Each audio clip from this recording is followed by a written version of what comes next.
Italian Camila Giorgi is set to play the Australian Open despite being under investigation for competing last year with a fake COVID pass. But tennis stars this year have been told they can compete even if they test positive. Novak Djokovic, who has publicly refused a vaccination, was sensationally deported from Melbourne last January after trying to enter on an exemption. But world number 66 Giorgi is now caught up in a probe by Italian prosecutors into a scam to provide false paperwork to obtain the green pass which allowed Italians to travel abroad. Giorgi's personal doctor Daniela Griffone was charged by Italian police in Vicenza last February for providing false paperwork to claim people, including a famous singer, had been vaccinated.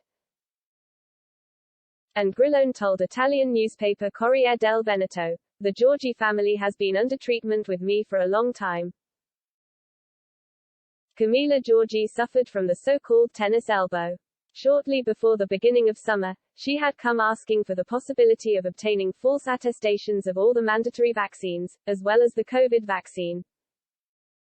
"I can confirm with absolute certainty that none of the vaccines against the Giorgi family have actually been administered.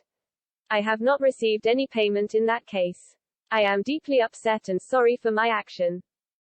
Giorgi reached the third round of last year's Australian Open before losing to Ash Barty. She also played 3 events in the USA, including the US Open, while Djokovic was refused entry to the country. The Italian, who models and has her own clothing line, lost in qualifying for the Adelaide International 2, but the world number 66 has automatic qualification for the first Grand Slam of the year, which starts on Monday, January 16.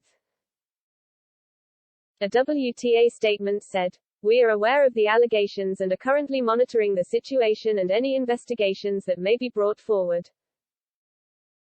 The COVID vaccination is no longer required to enter Australia and Djokovic has been received warmly on his return. This year there will be no required testing and need to disclose a positive result." Australian batsman Matt Renshaw played in the recent test against South Africa after testing positive. He used his own changing room until returning a negative test.